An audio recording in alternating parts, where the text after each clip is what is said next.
ఆంధ్రప్రదేశ్లో 2024 ఎన్నికలకు ముందు ఇచ్చిన కీలక హామీని కూటమి ప్రభుత్వం నెరవేర్చేందుకు సిద్ధమైంది. ఆర్థికంగా వెనుకబడిన కుటుంబాలపై ఆర్థిక భారాన్ని తగ్గించడానికి దీపం పేరు ఆంధ్రప్రదేశ్ ప్రభుత్వం ఏపీ ఉచిత గ్యాస్ సిలిండర్ పథకం 2024 నుండి ప్రారంభించింది. ప్రజల జీవన నాణ్యతను మెరుగుపరిచే లక్ష్యంతో ఈ స్కీమ్ ను రూపొందించింది. ఈ పథకం కింద అర్హత ఉన్న ప్రతి కుటుంబానికి 3 గ్యాస్ సిలిండర్లను ఉచితంగా అందిస్తారు. ఈ పథకం కోసం దరఖాస్తుదారులు ఆన్లైన్ లో దరఖాస్తు చేసుకోవచ్చు. ప్రభుత్వ ఆఫీసులకు వెళ్లాల్సిన అవసరం లేదు. డొమెస్టిక్ గ్యాస్ కనెక్షన్ ఉన్న వారికి, దారిద్ర్య రేఖకు దిగువన ఉన్న వారికి మాత్రమే ఈ స్కీమ్ వర్తిస్తుంది.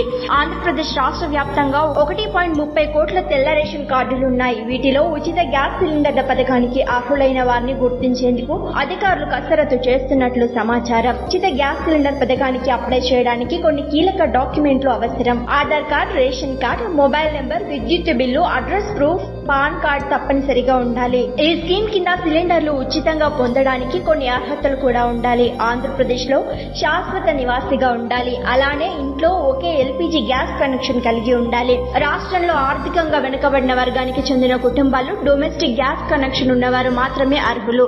ఈ అర్హతలు లేని వారికి ఈ స్కీమ్ వర్తించదు. అర్హత ఉన్న ప్రతి దరఖాస్తుదారునికి సంవత్సరానికి మొత్తం 3 ఎల్పీజీ గ్యాస్ సిలిండర్లు ఉచితంగా అందుతాయి. దీంతో ప్రజల ఇంటి ఖర్చులు భారీగా తగ్గుతాయి. ఈ పొదుపును ఇతర అవసరాలకు వినియోగించుకోవచ్చు. లబ్ధిదారులు ఆన్లైన్ లో అధికారిక వెబ్సైట్ ను సందర్శించి అప్లై చేసుకోవచ్చు. వెబ్సైట్ హోమ్ పేజీలో అప్లై హియర్ అనే ఆప్షన్ పై క్లిక్ చేయండి. ఇప్పుడు కొత్తగా పేజ్ ఓపెన్ అవుతోంది.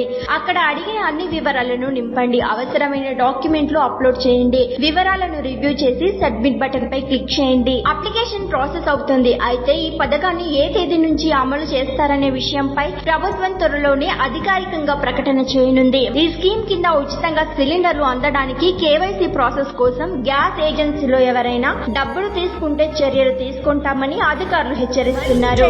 వీడియోల కోసం న్యూస్ 18 తెలుగు యూట్యూబ్ ఛానల్ ను సబ్స్క్రైబ్ చేసుకోండి.